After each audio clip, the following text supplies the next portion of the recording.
Welcome. In this video, we will learn about Darcy law. And groundwater is an easy subject to study because there's only one equation, almost, yeah, which is Darcy law. But as we will see and learn throughout this course, that this Darcy law also is a very simple and linear equation generally. Uh, it has a lot of subtleties to it, as we will be learning through the course. But let's learn what is Darcy law and Darcy experiment, what Darcy did. So by the end of this video, you should be able to describe like Darcy experiment. You should be able to apply Darcy law to solve like simple problem, and you should be able to distinguish terms like hydraulic conductivity and permeability. Like what's the difference between these two terms? Okay, so let's get started. Again, that is your I call it like social media or Facebook activity or whatever, which is you ask one question and you answer two questions for your classmates. So as you watch the video, prepare your questions. I mean, you can ask, of course, more than one question if you like, and interact with one another, not just like when somebody send you a response, like it's nice always to respond back to him. So if you found the response useful, you can say like thank you or respond. If you don't agree with the response, you can, or if you need more information, you can ask. Okay, so let's get started with the lesson. You see this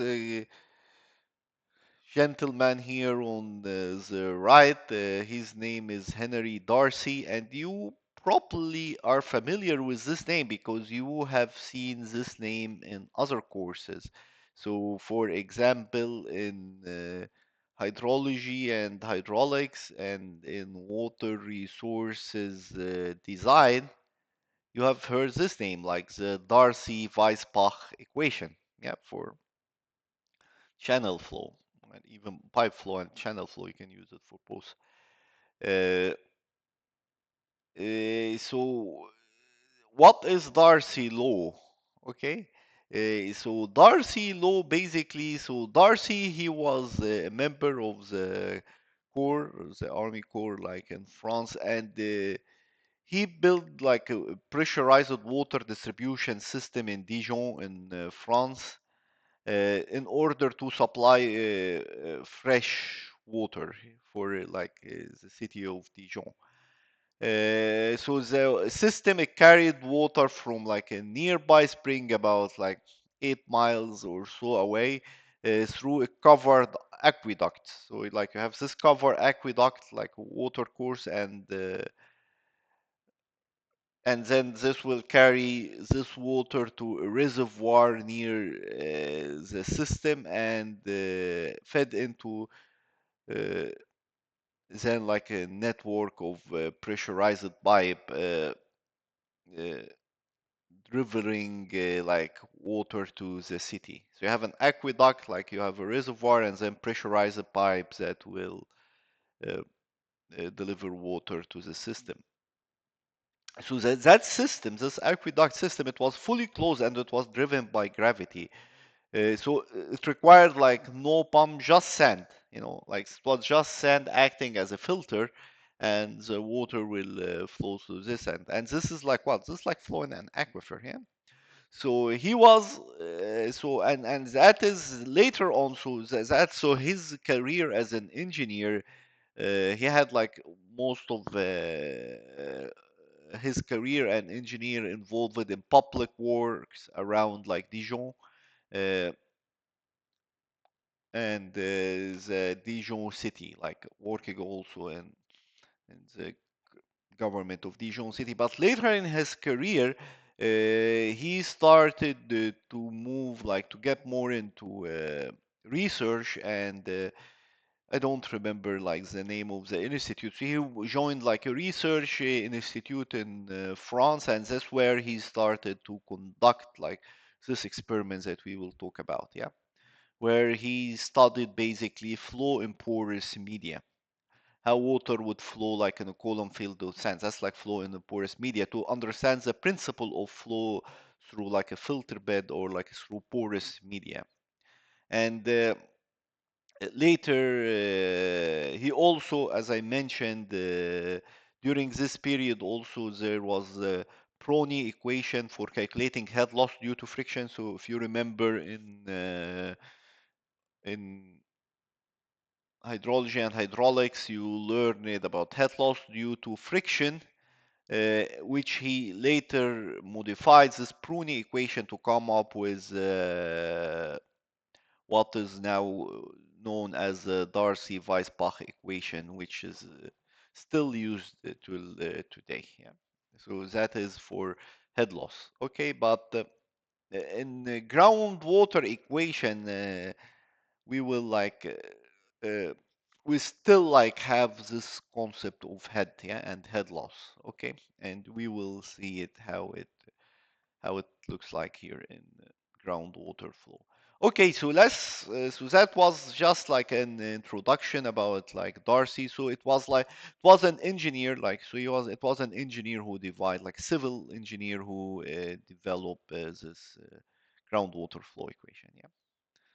Okay, so before I told you about like the experiments that Darcy conducted, let me just explain to you a few, just like few intuitive things. Let's just try to intuitively understand it before we actually look at the experiment. It is very simple, but uh, let's say, okay, like how groundwater will flow, or what are the main factors that will control the flow of groundwater. So there are basically two main factors that will control the groundwater. And let me give you an example. Let's say if I have, let me try to make some drawings here. Okay, in color, let's do this one. Yeah, so let's say I have like a car here. Yeah, this is the car here. Okay, car here. Okay, so let's say I have a car here. If that surface is like steeper, will the velocity of the car like increase or decrease? Or was that like, so if you have like a flat surface and you just let the car flow by gravity, so you can think this is like a car, a particle, anything, yeah, and you let the car just move by gravity. So if you have like a steep surface like this one, or like a little bit flat surface like this one, which will have like a higher like velocity, like the with time, like which one will accelerate faster or have like higher velocity with time. So obviously, if this is steeper, the car will move faster. And same for groundwater, but we call this like the hydraulic gradient. So basically, the hydraulic gradient is you get like, so you measure your hydraulic head here, you measure your hydraulic head here, and you learned this concept of hydraulic head from hydrology and hydraulics. Yeah. And basically the hydraulic heads, that's like the total energy at a point. Yeah, so that would be, and we will learn this later in this course, but you should remember this from hydrology and hydraulics, for example. So the concept of hydraulic heads, that's like the energy at a point. So if you have like, that's the same would be the car, like, so the car here will like, you have like the total energy at a point, like if it's still here, that would be potential energy, and this potential energy will be converted to kinetic energy, something like this. You learn this from physics also.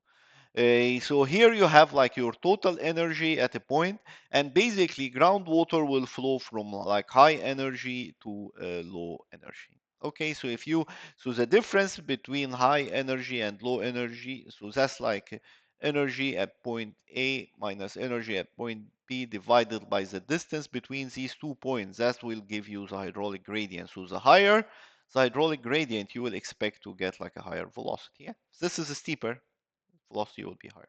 Okay.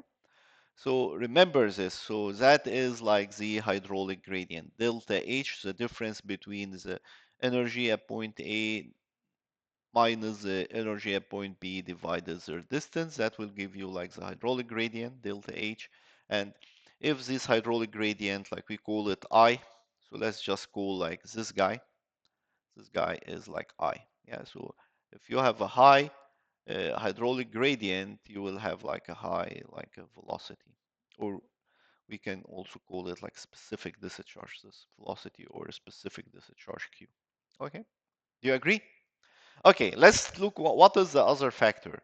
So the other factor is the groundwater is flowing like in a porous media, yeah, or whatever, like yeah, porous media. So it depends on the hydraulic conductivity or like the permeability of this porous media. So let's give you an example. Like if I like let's say you have like here this is like a column filled with gravel, and we were allowed to pour some water here. Yeah. And then there is a screen here that will allow the water to flow. And we do the same here. So this is filled with sand. So this is gravel, this is sand, and this is clay. And we allow like the water to flow. And there is a screen that allows the water to pass from here. Okay, so this is gravel. Like if I put water here, the water will like which one will be faster? So this is gravel, sand, and clay. Which one will be faster? Like like this amount of water, it will arrive in the gravel first here. Like let's say I'm collecting this water here, so it will arrive here first, or here first, or here first. Like this water that I pour in, where it will arrive first. Obviously, in gravel it will arrive first. Like you pour the water here, the water will just come very quickly and pass here. Like you have like uh, resistance, and then the water will come here very quickly. Here it will be a little bit slower. Here it will be very slow. So here maybe you get the water after like few minutes. Here you might get your water. Of course, it depends like how long that thing is. Maybe after a few like maybe like I don't know like hours. I mean, I'm just making this number up, yeah. And here you will get this water after like few days. Let's assume that like that we have like another column, and this column does not have even clay. It has like granite or marble or whatever, and you put water here. When will the water arrive? Now it will not even arrive. You will wait like a million years for it to come here because its permeability or hydraulic conductivity is very small. And remember, permeability is different than porosity. So clay has high porosity, very high porosity, but very low permeability or hydraulic conductivity. Yeah. So remember this. Like gravel, for example, like sand has less porosity than clay, but higher permeability or hydraulic conductivity. And that's a very important concept also that you need to know, like is the difference between porosity and permeability or hydraulic conductivity. So basically, but anyway, let's get back to our main topic here. So our main topic here is that like there is obviously two conditions that will control the flow of groundwater. The first condition is hydraulic gradient, like the difference of energy at 2 points. The second condition is permeability or hydraulic conductivity K. Okay, so hydraulic conductivity and hydraulic gradient. That's it. So basically, flow or like your Q or V, yeah, is proportional. This sign means like proportional to uh, I and Q. Like this is specific discharge, like you can or discharge, like in general. You have velocity, you have Q specific discharge, or you have big Q, which is discharge. We will talk about the difference between like these terms because in groundwater it's a little bit different. Okay, and it's also proportional to hydraulic conductivity. So that's basically that's the two most important thing you need to understand. Okay, so let's look at this experiment here. And in this Darcy experiment, I'm telling you. So let's conduct this. This was from this textbook, Hendricks, 2010. So this is I just got like this diagram from there. And for this experiment, let's say here is the head here. So this is the hydraulic head at this point, yeah. and this is the hydraulic head at this point. Yeah. And we've seen from the previous, and like I'm telling you, like what will happen to discharge Q that has length over time. So let's Q when you increase the head between like these 2 points. So like here, like the water will be poured here, it will flow like this. Then here, this is a sand column. I will have like a filter here so that the sand will not go out. I will have like another filter here to keep the sand. So water will flow like this, like this, like this, and will come out here, and then it will drop from here. Water again is flowing from high pressure to, sorry, from high energy to low energy. Okay. So now here, this is the high energy because you have a high head here, and this is the lower energy because like you have a lower head here. If I want to increase like the energy between these 2 points, what can I do? So one thing you can do, you can raise this reservoir. So if you raise this reservoir, then your H1 would be higher. Yeah. Or you can lower down this reservoir. So if you lower down this reservoir, your H2 here will sorry, if you lower down, like let's say, like you lower down like this reservoir to here, then your H2 will be lower. So that's how you could change like the head between these 2 points, the energy difference between these 2 points. Okay. So now my question is, if you want to increase Q, yeah, like if you want to increase the Q, what do you need to do? Like if I want to increase like my discharge amount of water, like one thing you can do, you can just play with this energy difference. So like this is proportional to H1 minus H2.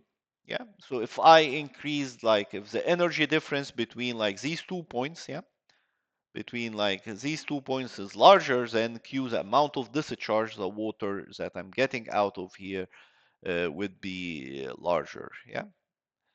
What else? If I want to increase Q, what should I do? Yeah. Uh, so the energy difference should be larger. So that should be like your first factor. Uh, what else? What else should I do? How about like the distance? So like you have a distance here. So let's call like this distance here. Yeah. So this is L. So if this distance is like a smaller, will Q get larger or get bigger? So obviously, if I shorten this distance, the Q will be larger because you have like a shorter distance. With a shorter distance, you have like a smaller energy loss. Remember, like energy due to friction. Remember when you had like a pipe flow, there was loss of energy due to friction at the wall of the pipe. Here you have loss of energy due to friction everywhere because like this is sand and water is flowing through this sand. So that's like as water continue to flow through the sand, you have like energy loss. So if this distance is like smaller, yeah, then obviously a Q will be larger. So here Q, like our Q here, would be inversely proportional, like 1 over, like this means like it's inversely proportional to like L. Let's call this L here. Yeah. Okay. How about A, like this area here? So like you have this cross-sectional area here. Well, like if I have a bigger uh, duct, like if this sand column is wider or like has a bigger radius or diameter, will you have more discharge or less discharge? Of course, if it's like bigger, then you can it can pass more water. Yeah, like more water can pass in, so Q will increase if you with like your area is bigger. So here uh, you have something that is basically like this. And that's basically like what Darcy did with his experiment. He basically said, okay, so let's put all this together. He said like Q is proportional to, let me write a little bit here. Like he said Q is proportional to delta H1 negative H2 over L time A. That's basically what Darcy experimented. He did like this form of dimensional analysis, and that's basically like what he was able to come up. And then we can improve this like a little bit. We usually don't write it like so. This is H1 here, yeah, and this is H2. We know that water flow from high energy to low energy, so this is the flow direction. So we generally write it like the other way around because like I can take this negative sign out, yeah? It will not hurt. Like so if I took this like negative sign out, like I can put a parentheses here, and if I can take this like negative sign out, so I could say like Q is proportional to H2 minus H1. This is negative A over L. And I can even let me just write it here. So I can say like H2 minus H1. Yeah. I just took the negative sign out like here to make it like this in this form. Yeah, because if I like multiplied this, then I will get, so just a notation, one way of writing it. And then I could just say Q is proportional to delta H, yeah, over L, or you can call it like delta L, like the distance between like X2. Let me write it even more like, so that would be here like X2 minus X1. Yeah, so that is like delta L, for example, or the difference between this time A. Or L, I mean, it doesn't matter. You can just write it L, or like, you know, this is L, yeah? Or you can just simply write it L. So that is what Darcy did. But okay, but what is this proportionality constant? You see, this is not equal, like Q is not equal. It's proportional to delta H over L time A, but not equal. Like, so in order to remove this proportionality constant, we need to put replace it with an equal sign. We need a constant here, yeah? We need to put like some constant here, like for this proportionality constant. What is this proportionality constant, or how to find this proportionality constant? And is this proportionality constant linear or non-linear, or what, how to do this? That's basically how Darcy did his story. What he did, he will just get like change the delta H. Let me show you the Darcy's experiment and how he was able. So we talked about this already. We talked about that Q is proportional to the head difference, is proportional to the length, is proportional to cross-sectional area. And we talked about like this negative sign. So we talked about delta H over delta L. And here he moved to like, so he had like Q is proportional to delta H over uh, delta L time area. Uh, and then in order to remove this proportionality constant, and we can put like here a negative sign. Yeah. In order to remove this proportionality constant and put an equal sign, he put a k here. Yeah, so he replaced this with this one. Okay, and you can do like, if you want to do dimensional analysis, so Q, like this charge, is like that's length, that's volume over time. So Q here, that's volume over time. Delta H is that has, so the unit of hydraulic head, that's in meter, or like in length. Is a difference in length, that's the length, so this part is unitless. Area, that's length time length, so we have length square. So what would be the unit of this K? Like this proportionality constant. So the unit of this K would be like, in order for this equation to hold, it needs to be length over time. And you can check this, yeah? So try to do it on your own. So hydraulic head has a unit of length. This has a unit of length. This has a unit of like length square. Yeah. This has a unit of dimension of length over time, not unit, sorry, dimension of like length over time. So the dimension of this one needs to be length over time. Okay. And then If you put length over time, then you will have dimension consistency of both sides. So this is called the hydraulic gradient, and it's always negative because water flow from high energy to low energy. Indicate decreasing head, yeah? So delta H here, I'm just writing it as a derivative. You can also write it delta H over delta L. Yeah, that's this is like means like this is like in the derivative form like in a gradient. Okay, so you can, I mean, these two are, yeah, are the same. Okay. But okay, so let's see how did he find about this K, or how did he get this K. So basically what Darcy did, he was measuring uh, what he did, he just changes the hydraulic gradient. So he will like get like smaller column, or not necessarily smaller column. He can keep the column the same, but change the head along the inlet and the outlet. So, and then he will measure the specific discharge. What is the specific discharge? So specific discharge, let me show you like what is the specific discharge. So specific discharge is that uh, like Q here, that is like Q, that is equal to like specific this charge time area. Yeah, like remember this from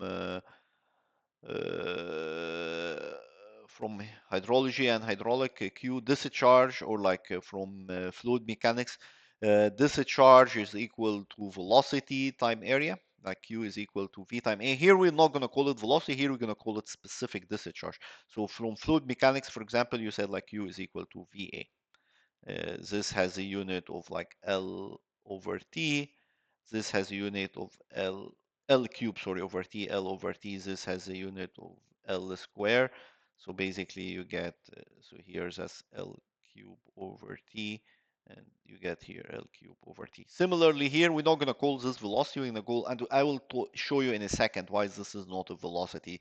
In groundwater, this is not a velocity. In open a channel or whatever, this is like velocity, but in groundwater, this is called the specific discharge. But anyways, it is similar, something. So basically, so this one has a unit of L over T. Sorry, not unit dimensions. This has a unit of L over T, and this has a unit of L squared. Okay, length square over time. So I can write this equation like, so I can rewrite this equation like, instead of writing like Q, I can just write Q here, A time area is equal to negative K time area and delta H over delta L. And what could happen here? The A will go away with the A. So I will end up with something called like the specific discharge, and this has the L, the dimension of L over time. So this mean could be like meter per day, or millimeter per day, or millimeter per hour, or whatever. Yeah, because that's length. So it could be like the unit of length, it could be meter, it could be millimeter, it could be feet, and time, the unit of time, it could be second, it could be day, it could be hour, or whatever. Yeah. So now I end up with this equation where I have like specific discharge is like proportional to uh, uh, negative delta H over L. And now I could even, if to remove this proportionality constant, I will say equal negative K. I put like this K, this proportionality constant K here, delta H over L. Okay. So I have this like a proportionality constant. And now that's exactly what Darcy did. Like Darcy tried to change like this guy and like measure, change, yeah, this guy and measure this guy, and then plot both of them. And then what he found like a linear relationship, beautiful linear relationship. So here, this is the hydraulic gradient. So this is your negative I, which is like dH over L. Yeah. And here is this specific discharge Q. Like in his experiment, he called it V. That's okay. I mean, I will show you that this is not a velocity, but this is Q, and in the unit of millimeter per minute. So that's the original results, by the way, of Darcy experiment. So He will do this, and then he will find this like a beautiful relationship. If he find like the slope of this like line, he can fit a straight line to it. If he finds the slope of this line, that would be your hydraulic conductivity. Then guess what? He will like remove the material, like remove the sand and put like a different type of sand, put like gravel, put clay, put like a different type of sand. And he will repeat the same experiment. And guess what? He will get like the same beautiful relationship. And if you get the slope of this straight line, you will get the K value, the hydraulic conductivity value. And that's basically how he came up with this very easy and equation, like Q is equal to negative K delta H over delta L. That's it. That's Darcy law. Yeah. Specific discharge is equal to the hydraulic conductivity. The hydraulic conductivity, this is, remember I told you like sand will have a different hydraulic conductivity than clays and than what? Than gravel, yeah? And then the hydraulic conductivity, that's the energy difference between like your inlet here and like your outlet here. So that's like H1 and that's like H2. So the energy difference. So remember, so let's now put this understanding here into an equation, yeah? So let's put our understanding like we had here that we developed here.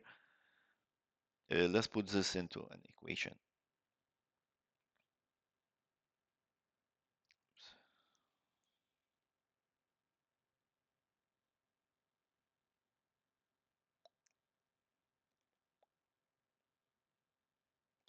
So let's put this into an equation. So remember I told you like flow, groundwater flow, like the velocity or a specific discharge. So there is a difference between like velocity and specific discharge. Velocity is as a velocity, like from here, like if I'm a particle of water, that would be my velocity from here to here. Q, that is not velocity. This is specific charge or like a flux rate. Like it's like it's a rate. It's a flux rate. It's a flux rate, as I will explain to you like in a few minutes. Yeah, we'll try to understand this term. But again, for now, let's just use this one. So now we see that like flux rate or is equal to negative k time, like this is I time I. See, very simple equation. So what does this mean? If I have like a higher energy difference between these 2 points, so the higher the energy difference between point A and point T, so you can imagine this like as a steeper, like if you can take the analogy of a car, like if this is a steeper or non-steeper, this is just an analogy, then then if this goes like if you have a higher energy difference between these two, then you will have higher specific discharge, yeah, higher flow flux rate, yeah. Similarly, if I have a higher K, like higher hydraulic conductivity, so this one has a larger hydraulic conductivity, so the hydraulic conductivity of gravel is larger than the hydraulic conductivity of sand, and this is much larger than the hydraulic conductivity of clay. Okay, so if I have a higher hydraulic conductivity, yeah, if I have higher hydraulic conductivity, I will have higher Q. Easy? That's all. Like that's Darcy law. But I told you like these things has like groundwater has like a lot of subtleties to it, as we will learn in this course. Like it looks simple, but it's simple to understand. But like this equation, although it's just very simple linear equation with only three terms Q, K, and I, it has a lot of subtlety to it, as we will see throughout this course. Okay, so let's start with now, like let me start by explaining. So this is Darcy law. We can alternatively we can write it in this way. We can say, remember, like Q is big Q is equal to small q time A, and so we can basically say Q is equal to big Q over A, which is we have here. And then we will end up with this form, which we talked about. Q is equal to negative Ki. That's the hydraulic conductivity, and this is the hydraulic gradient. But what is this Q? Is this called like a specific discharge? And why is this Q is not velocity? Yeah, it's not like is actual velocity. So this specific discharge, let me just read this, which is sometimes called like Darcy velocity. It's not a velocity. So Darcy velocity, that's like a confusing term because this is not velocity. I will explain to you in a minute why this is not velocity. Or apparent velocity, so sometimes they call it apparent velocity, and these two terms are confusing terms. You'll find them in literature, but I want to, but don't confuse yourself because Q is not a velocity. It's apparent velocity or Darcy velocity, but it's not a velocity. It is a volumetric flux density and not a velocity. So I will explain to you what does volumetric flux density. The velocity, if you want to find like the velocity like between like let's say this point, like I have this particle of water from here to here, if you want to find the velocity, uh, or in that case we will call it like effective velocity, and I will tell you why we also call like the actual velocity, we call it effective velocity. That's the flow velocity, also referred to like seepage velocity. So the effective velocity is also referred to seepage velocity, pore water velocity, macroscopic velocity, average linear groundwater velocity, or simply groundwater velocity. So you have two things. You have V, this is a velocity, or it has all these other name, and you have Q, and this is not velocity. This is volumetric flux density. And I will explain to you this. Uh, uh, I will explain. Let me just explain to you. Let's see what's the difference between V and Q. Uh, but just for v, like the velocity, if you want the actual velocity, that's q, that's specific discharge over effective porosity. That's how you can calculate the actual velocity. Yeah. So if you want the velocity here, then you need to divide by this. This means that you need to divide this side by effective porosity. But let me explain to you this. So let's try to imagine it together or try to understand. This is one of the very confusing concept to understand, or not confusing. I mean, it's not an easy concept to understand or visualize, to mentally visualize it. But I'll try my best to do this. Yeah, to to visualize this with you. So so let's do this kind of like thinking exercise together. Yes, like thinking exercise. So let's say if you have like you have a soil here. Yeah, let's say you have a soil here. So this is like your soil particle. Yeah, it's like your soil particle here. Okay, so these are your soil particle here.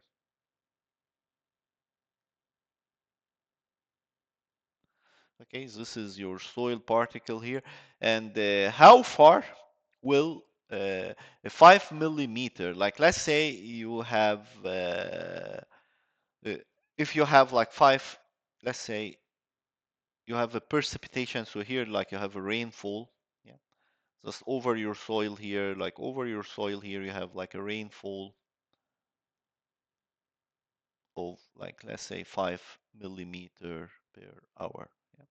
So it's like 5 millimeter per hour. So like that's my question to you. Like how far will this 5 millimeters? So you have like 5 millimeter of water. So the depth of water, yeah, is, or the height of water is 5 millimeter. How far will and let's say, let's just give you another piece of information, the effective porosity of this sand or soil. So Ne, the effective porosity of this sand or soil is 1/3. So you have, so you can think of this as a glass or cup. Like let's say you have like a cup or a glass filled with water, sorry, filled with sand, and the porosity, the amount of space that is available for water to flow is only like 1/3. So if I put 5 millimeter of water, uh, how far, and the porosity is 1/3, how far will this water go? Okay, so how far will this water go? That's my question. Like, will it go like 5 millimeter? Will it go more than 5 millimeter, or like to fill 5 millimeter of water in this cup, you need like 5 millimeter of space, like 5 millimeter here, or you need less than 5 millimeter to fill 5 millimeter of water, or you need more than 5 millimeter. Think about it. I don't know if this makes sense, but obviously, you need more than 5 millimeter. Why? Because you don't like not all the you cannot fill like this 5 millimeter in a 5 millimeter here, because here you only have the porosity is 1/3. So how much you space, like, or how much, what would be the depth that you would need to fill this 5 millimeter? So basically, like, the depth that you will need to fill this 5 millimeter would be would be like 15 millimeter, because that is so the depth that you need, that would be, because you don't have all this space available for water, you only have 1/3 of this space. So if you want to 5 millimeter of just water into something that already has 2/3 of something else, then that will take like then the water will go down like a depth, not 5 millimeter, but it will go down to a depth of 15 millimeters. So this 5 millimeter, you need a depth of 15 millimeter to fill it out, because your space already has other things. So that would be here, like the 5 millimeter, you will divide it by, like, per hour, you will divide it by 1/3, and in that case you will get like 15 millimeter per hour. Okay, so that would be the actual velocity. So the actual velocity will be like 50 millimeter per hour, or so, like the rate here you have like is 5 millimeter per hour. The actual velocity would be 50 millimeter per hour. So that's the actual velocity. But how much water? Like, okay, now I understand. This is the actual velocity. But how much water do I have? I only have 5 millimeter times the area. So the actual water is only 5 millimeter, but it will not go 5 millimeter. It will go 50 millimeter, because not all the space is available. So now velocity, now we can come here, is equal to Q over NE, effective porosity, the amount of porosity that's available for you for the flow. So the actual velocity, that would be the velocity from like this point to like this point, like your representative elementary volume. In that case, Q, that is just the amount of water. And that's why I told you this is not a velocity. This is like flux density. So this is not velocity. This is like, it's called like, this is a flux density. This is volumetric flux density. So this is like milli, like something. This is like has a unit of L over T. This is a volumetric flux density. This also has a unit of L over T. Yeah. And this is like unitless. Porosity is unitless. Eh, But they too have different meanings. This is telling you like the velocity for your water to move from here to here. So that would be 15 millimeters. This will tell you about the flux, like how much water is moving. So how much water is here is only 5 millimeters. The velocity is 15 millimeter. So that is an important distinction that you need to keep in mind. So specific discharge, which is sometimes called Darcy velocity or apparent velocity, this is a volumetric flux density. It's not a velocity. While the effective porosity, this is the flow velocity, is also referred to seepage velocity or pore water velocity. Why do we call this seepage velocity or pore water velocity? Because this is also not an actual velocity. This is not like you see here, like let's say let me change the color, or maybe can I do it here? No, let me change the color. Uh, uh, let's do this one. Like I'm doing like the actual like this velocity which you see here. I'm not measuring like the pore velocity at a pore scale, like how water is moving from this point to this point, or from this point to this point. I'm considering like an average elementary volume, and then I'm considering how water is moving through this average elementary volume, not at a pore scale level. Like describing the velocity at a pore scale level, this is not what we do in groundwater. In groundwater, we do like representative elementary volume, and then we find like the average, and that's why we call it like the effective porosity. This is the flow velocity, also referred to seepage velocity. So we have different terms of it, like effective porosity or seepage velocity. Or another term would be like macroscopic velocity, because it's not at a micro scale, like not at the pore scale, but it's a macroscopic, like at a representative elementary volume. So we call it sometimes the macro scale velocity. Average linear groundwater velocity, that's also uh,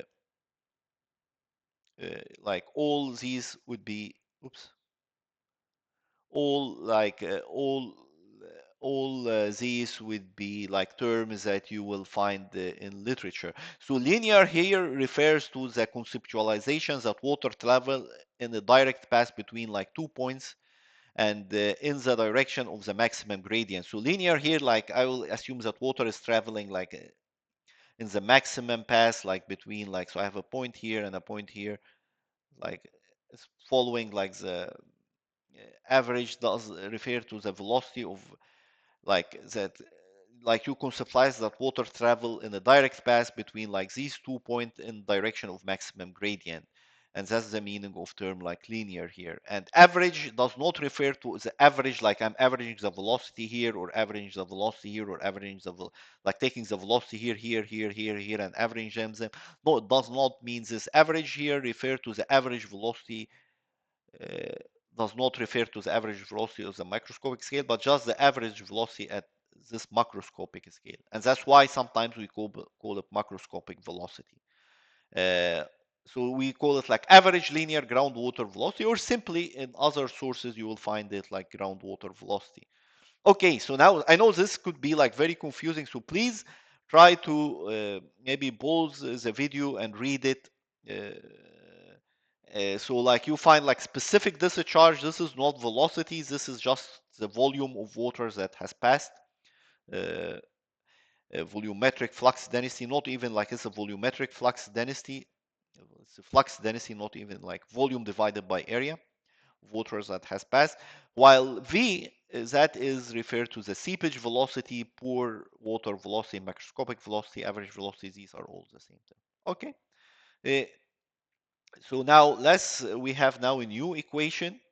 We've seen before that I told you like the actual velocity, that would be like how much your water will go, like how much water you already have. So I have 5 millimeter, but if I have a porosity of 1/3, then this 5 millimeter will fill like a space of like 15 millimeter, because I have other things than others than water. Yeah. So the Q is 5, but the actual velocity is SQ/NA. So I can write my equation here. Remember, like I can write like Q is equal to small q times A. So I can write here QA is equal to negative KA delta H over delta L. So A here will go with A here. So I will have like Q is equal to negative K. I will just call this I, yeah? I. And then now I know Q is equal to velocity times effective porosity. So I can write here, I can, I want to replace this. So I will say like, I will replace Q with velocity times effective porosity is equal to negative K over I. So like if I want to find the groundwater velocity, that would be negative K over I, negative K over time I, sorry, time hydraulic gradient divided by effective porosity. And that's what we have here. Yeah. Okay. So that's how we got like this equation. Okay, let's do an example. Yeah. So let's do an example together. Uh, so what is the specific discharge? Like the specific discharge. Remember, like you need to read this one. So specific discharge, what is a specific discharge? A specific discharge is small q. Right? Discharge is big Q, a specific discharge is small q. You can also call it like Darcy flux or volumetric flux density. It's a flux, yeah. What is this specific discharge? What is the flow? What? Oops, what's happening here? Number two. So now, number one, I'm asking you for a specific discharge. What is the flow rate through the aquifer? Flow rate that would be like Q. Yeah. What is the flow rate? So flow rate that's like Q. And what is the groundwater velocity if the porosity, like the effective porosity, so like you have Ne is equal to 1 over 3, and then here I'm asking you for V.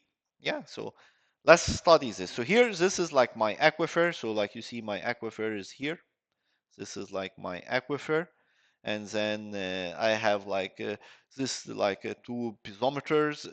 It's like something for measuring so I can find like pressure, I measure pressure, and then I can find like the hydraulic head at these 2 points. And we will learn all this in next lesson in details, like how to calculate like hydraulic head. But anyway, so the difference between the head, so let's say my head here is like 101 meter, and like my head here is like 100 meters. So the difference between this would be like negative 1 meter. That's like from high to, so it's like this is like H1, and it's like 100 meter, and this is like H2 is like 1 meter. And remember, we always like delta H is always like H2 minus H1. So delta H would be like H2, that is like 100 meter, and minus H1, that's 101 meter, for example. So delta H in that case would be negative 1 meter. Yeah. So I have delta H is equal to negative 1 meter. I have effective porosity is equal to 1 over third meter. Maybe before like you see this answer, try to stop like this video and try to solve it yourself. And then like we can, and then come back and look at the answer. Okay, so pause the video. Okay, so welcome back. Okay, so let's look at what we have here. So this is, so we have our delta H here, yeah, is negative 1 meter. What is the difference between the distance between like these 2 points? Yeah. So the distance between these 2 points, this is already given as delta L. The distance between these 2 points is already given as like 100 meter. Okay. And now what is the specific discharge? So specific discharge, remember, specific discharge, that is equal to negative K delta H over delta L. So now so this is what I'm looking for. I have this guy already, which is 1 meter, negative 1 meter. I have this guy already, which is like 1,000 meter. And then what is this guy? What's hydraulic conductivity? So, okay, so the hydraulic conductivity is already given. So K is already giving like 50 meter per day. Yeah. Okay, so now let's solve for Q. So here Q would be negative K, which is like 50 negative meter per day. Delta H, that would be like negative 1 meter divided by delta L, that's 1,000 meter. So this will go away with this, and this will go away with this. This will go away with this. So, and I will end up with like Q would be equal to 0, 0.05 meter per day. Yeah, so that is basically my Q. So you should get this number. So that's again, this is Darcian flux or volumetric flux. That's a flux density. That's not velocity. We will see now. Like, how about before we do velocity, let's look at Q, like flow rate. Like, what is what is the flow rate? Yeah, because this is just Darcian flux. This is a flux density, but what is the actual flow rate, like volumetric flow rate? Yeah, what is the flow rate, like the volumetric flow, like the amount, the volume of water that is flowing. So that is easy because that's the same thing we have, but we just multiply by area. So what is the area? So here we have so the area basically that would be the width. So how wide this aquifer and the depth of your aquifer. So that's like the depth of your aquifer, and that is the width of your aquifer. So the area, that's like width times depth, and so the width is giving as like 100 meter, and the depth is giving as 100 meter. So basically you end up 10 to the power 5. This is meter times meter, so you get like meter square. Yeah. So again, Q, remember, is equal to like a small q times A. Yeah, just from here. So we got like small q, we got this already as negative 0.5 meter per day.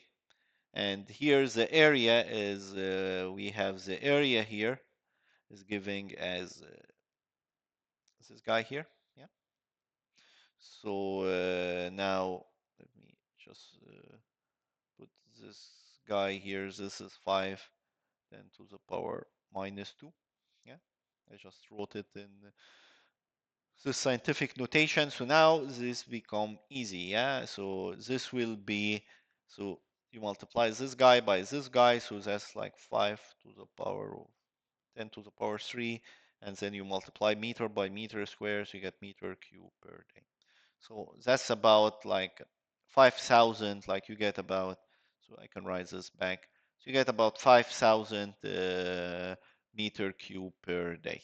Yeah, that's how much water is flowing here. But now let's do another one. It's asking you about groundwater velocity, like what is like the velocity from here to here? Like if I'm a groundwater particle, how long, what would be my velocity, or how like to move from here to here. So this one, again, this one shouldn't also be an issue because we have this relationship, like we have v, velocity is q over ne, and it should be, so velocity here, q is 0.005 meter per day divided by ne, that's like 1 over 3, then I will get my velocity, that would be 0.15 meter per day. Yeah, that's the velocity. Okay, so this is q, this is flux, and this is velocity. Okay, so flux is like the, you can think of it like the amount of water, so that's flux. Yeah, q is equal to v is equal to QA. So flux, you can think about like the amount of water divided by the area. So this is the amount of water. This is the velocity of groundwater. Yeah. This tells you about volume rate, while this one tells you about like actual velocity or apparent velocity. Okay, like one more topic. Last topic here is the hydraulic conductivity is a function of a media, and fluid permeability is a function of a media only. So this is the last topic here. In Remember, like hydraulic conductivity. So if water, this is not a function of uh,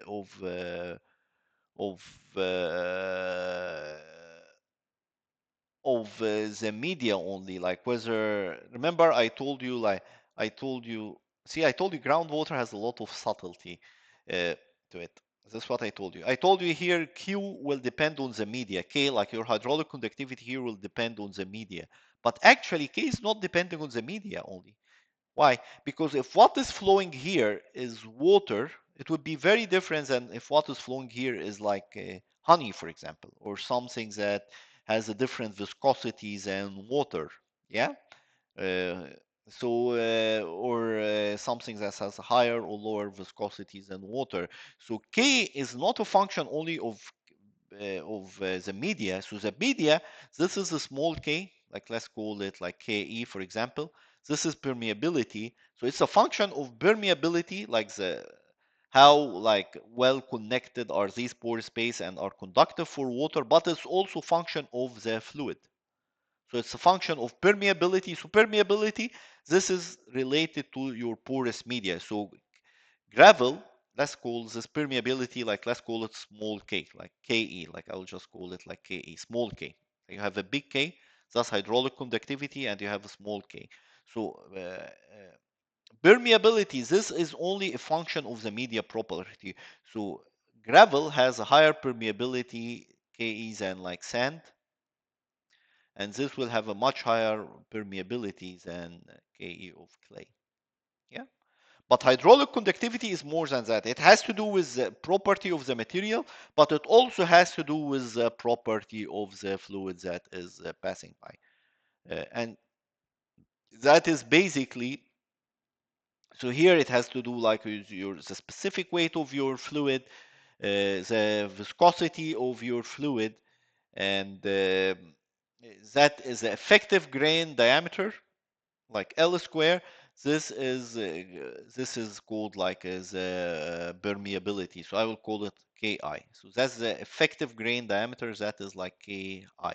This is called like Ki. This is called like intrinsic permeability. It has a unit of L square. Property of a porous matrix only, commonly used when dealing with multi-phase flow, for example. Yeah. So that become important if you have like a multi-phase flow, like for example, like you have like not aqueous phase liquid, like for example, some chlorinated hydrocarbons. They are not an aqueous phase; they are their own phase that are moving, or oil, for example, that is moving along with water. Yeah. So in that case, you need to know that. But in most cases, like we only deal with water. Yeah. For groundwater, so we generally like use the term like hydraulic conductivity. But just bear in mind that hydraulic conductivity, this is also like a function of your specific weights. It's a function of density and viscosity. Yeah. So you can write it as a, so that's, it's a function of like your specific weight, like is something related to density, something related to viscosity, and something related. So these two are related to the fluid, the density and viscosity of your fluid, and this is related to your porous media.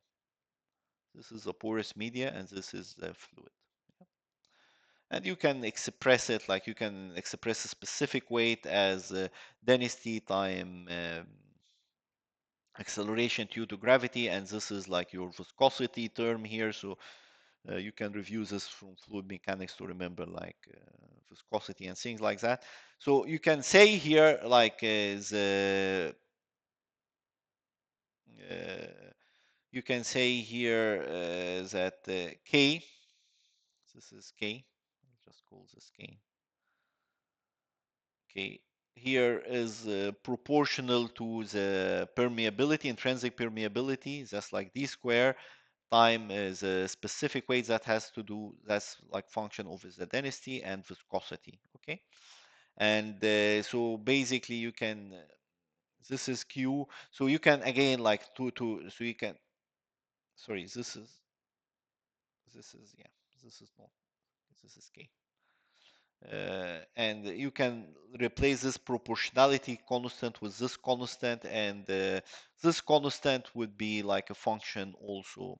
So you can say like Ki, yeah, Ki, like small, like intrinsic permeability, that's proportional to this d square, yeah, and then like, so Ki, that would be equal to some constant time like this d square, and this d square, that is the effective grain diameter. Yeah, and we will, that's the effective grain diameter. So you end up with something like this with this equation, where d square, that is the effective grain diameter. So let's move here. Let's move, like hydraulic conductivity could have any of these units that's equal to uh, intrinsic permeability, and we know that this has like this unit time density time acceleration due to gravity divided by viscosity. So K is a function of temperature. So that's like, remember like density, for example, and viscosity both are function of temperature and density. Yes, K is a function of temperature and density, while intrinsic permeability, that is only a function of that's only a function of the porous material. So see here, that's like a shape factor, and this is like the effective grain diameter. Okay, so and we will like learn more about like this effective grain diameter when we discuss the validity of Darcy law and when Darcy law is valid. But for now, and we will learn more about this effective grain diameter also when we learn how to estimate hydraulic conductivity. But yeah, so keep in mind that we generally assume hydraulic conductivity is constant because we are generally dealing with water. Yeah, and when water is uh, we generally deal with water, and then we assume that the temperature and density effect impact on the K value would be minimal, unless, of course, you have like a strong temperature gradient. So if you are dealing with geothermal energy, then you might account for changes of hydraulic conductivity due to temperature changes. If you are dealing with like salt water intrusion, then you might account for changes in hydraulic conductivity due also to changes in density. Because salt water intrusion, you will have the saline water will have different densities than the fresh water. But in other cases, you assume that the temperature and density does not have a big effect on your hydraulic conductivity value. Your intrinsic permeability values, these are not a function of temperature and density. This is just a function of whether this is like sand, clay, gravel, or whatever. Okay, so I think that's all for this video. In the next video, we will learn about how to measure hydraulic conductivity.